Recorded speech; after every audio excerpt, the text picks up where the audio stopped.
All right, so 3.375, 30-year fixed. Mm-hmm. How did you find him? He called in, right? Okay, what was his So, goal? His goal was to get into a 15-year loan Okay, at a high rate. at a higher rate? Yeah. He said that, I want a higher rate? No, he didn't Oh, okay. say that. Yeah, so he's already But assuming that it's a lower rate, right? But it's cool well, that he wants he didn't 15. assume anything. His goal is to take a little bit of cash out, Mhm. okay, to do some remodeling on his primary. That's the investment property one, right? Got it. So to take some cash out to update his primary residence, and then want to go into 15-year loans so that he can actually be in a position where the taxes, because he know about taxes like that. They say, yeah, I think that might be a good way to go. Wait a minute, so he's cashing out on the investment property to fix his primary home. Right. Got it, okay. And then go into a 15 years also on that loan. Okay, Right? on the rental. On the rental. Okay, Correct. So the rate is at 4.375. sure. And Well, the rate's not even a question, right? Even, Yeah. Yeah, I don't Yeah. talk about the rate anyway. Because there's a reason why he's not pulling it from his primary, Exactly. right? So he's using this as kind of the shelter, right? Like, I'll pull it from there as long as I Yeah. can afford it. So, okay. So in this case, where do you think you weren't able to connect with him? No, I mean, we connected. Okay. He basically is saying that, I mean, right now he's contemplating because basically, let me see. He said that he doesn't really need the money. He just want the money, okay? And he's like, but he has to pay 2 points to get the 4.375. He just wants. I thought he wanted for home improvements. Yeah, I know. How much total cash? 25. What was his credit score? I think 730 something, I believe. Okay. So about 700. So he's willing to pay closing costs plus points to get the cash. He wants the money. He wants the money, but he's like really doesn't want the money. So he's thinking in his head that he wants the money, but he said he doesn't have to have the money. What's Because he stopping doesn't him? have The to do cost? Yes, the cost of 2 points. Okay. The main thing is the 2 points. Okay. Right? And then we can't go up. How much are the rate closing either. costs besides the 2 points? I believe it's like 3,300 bucks. How much is he collecting in rent? 3,800 bucks. Okay, and then how much is the 36. payment? How much is the payment on the mortgage? About it's cheap. It's like I think it's like 1,800 bucks. Okay, so you got a mortgage payment being deferred of 1,800, rental income of 3,600, right? Puts him at about 52, 5,400, 16, 38, right? It's 5,400, 5,400 right there. So the closing costs are accounted for. The 2 points he can actually write off, and he needs that, right? But with regards to the cash, he wants it because he's in the process of. He's already locked in, and he's not telling you, but he's spent it already. He already has plans for it. Now we just need to latch on to his plans, but then kind of explain the logic behind doing it this way. And so I think that we repriced it, and we were able to get a lower cost at a lower rate, right?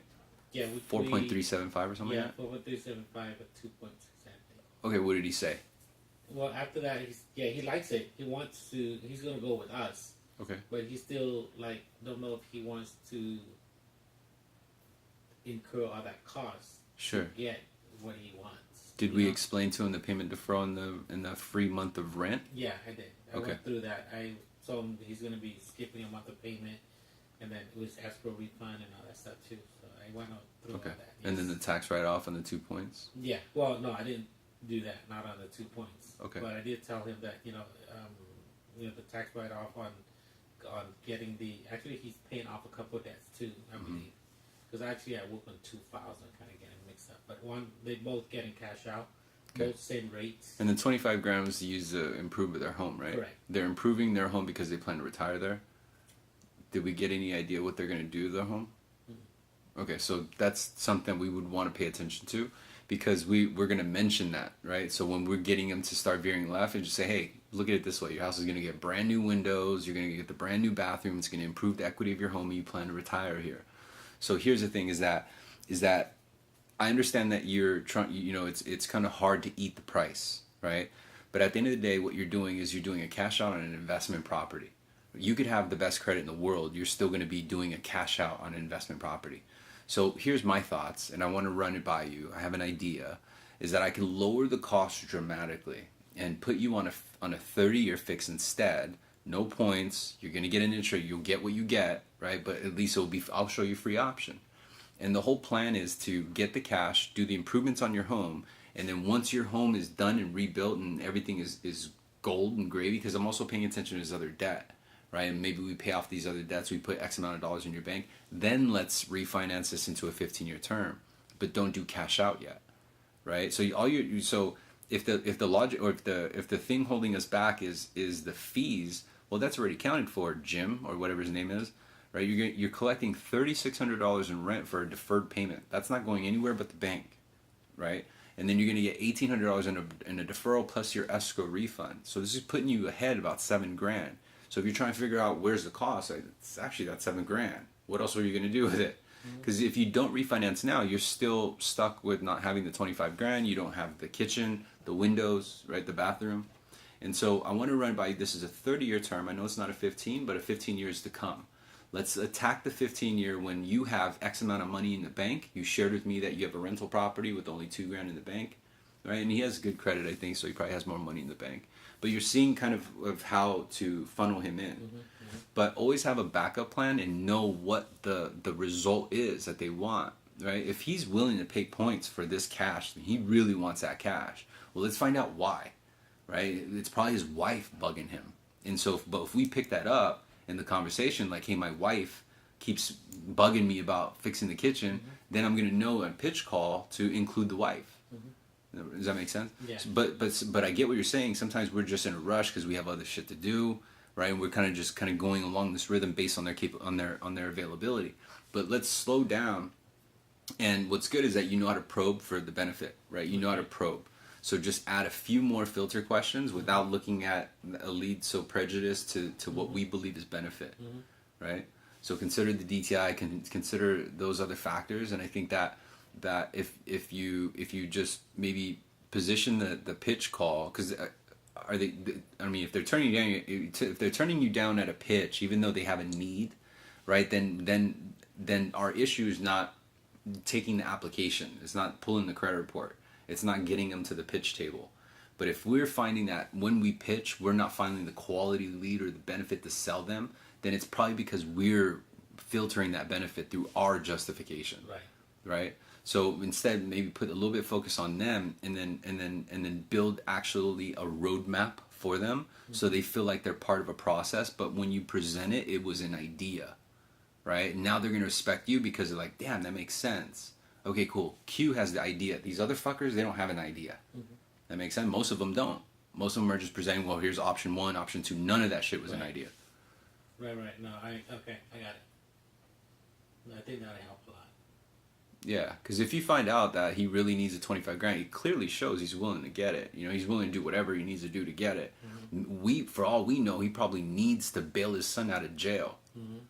But if we knew that information, then we could lean on that in terms of saying, well, we already accounted for the closing costs. Boom, that roadblock is gone, right? I already showed you this is a stepping stone to improve your assets, improve your balance, improve your bank, improve your FICO, not do a cash out when you do your refinance to a 15-year term.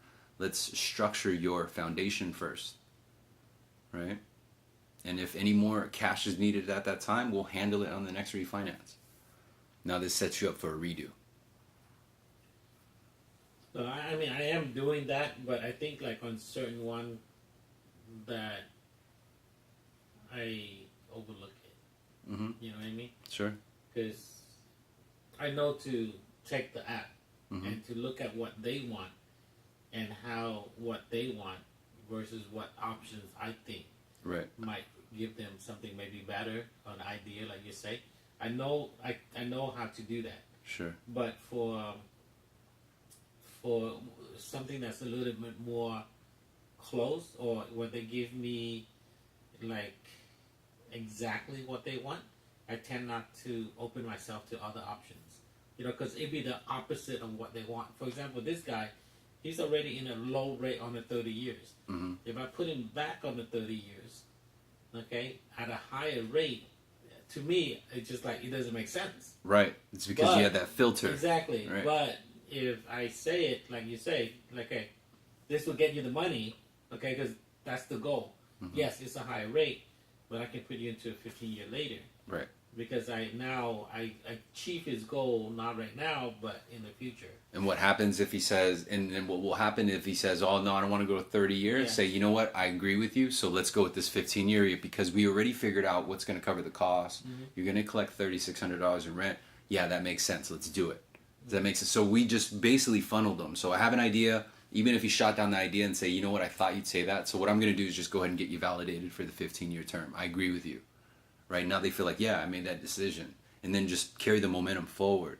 Don't let it go stale to a point where it's like, all right, so do you want to move forward? You know, like we should never get to a point in our negotiation where it's stalemate, right? Like, well, what do you want to do? It should always be like, well, let's do this. You guide them. You see what I'm saying? And so when we put together a proposal, I do it all the time. I'm like, dude, he'll never buy it. But this is internal objections, right? We have objections that we're worried about. This creates internal objections. And so we're telling ourselves like, oh, they probably won't buy this. This makes no sense. But when we actually pay attention to them, and I think you're doing that, you're trying to serve them exactly what they want, but also have kind of a backup plan to have our professional opinion, right? There's so many ways to skin a cat, and they believe they can achieve their way and say, yeah, you know what, I worked that up, but I got an idea. Check this one out. And they'll always pick, you know, whichever one seems more convenient. And so if they want the 15-year, you've just basically answered him on saying, oh yeah, well my alternative is a 30-year fixed, right? I don't want a 30, I want a 15. Let's just do the 15. So they've reassured themselves that they want the 15, mm-hmm. right? And you're just kind of guiding that traffic. No, I agree with you totally. Because the second guy that I try to sell, it's the same thing. He wanted 15 years. His DTI is really tight on the 15 years, and he actually asked me for a 30-year pricing. Mm-hmm. So I should have been the one that gave him that, not having him ask me. Right. So, yeah. It's always a backup. Mm-hmm. Always, always, always. Because you never want to get stuck to trying to sell upstream, you know? Mm-hmm. Because then it'll create like this backlog and you'll feel like you did something wrong. Mm-hmm. And the only thing that we did was just we kind of didn't open our eyes to the full picture. And when we open our eyes, take the opportunity. I understand. Yeah. Right. Yeah. Because right now it is like what used to be quality leads this time last year is a completely different picture mm-hmm. of what a quality lead now, right? But at the same time, the needs are more wanted now. People are used to high spending. People are living beyond their means, mm-hmm. right? And this is the help. We just kind of sometimes need to sell them on how to help themselves, mm-hmm. right? That's how all the pros are doing it. And that's how the top people are doing it. They're guiding them. They're driving it. Yeah, I agree with you. Another Nick No Banger.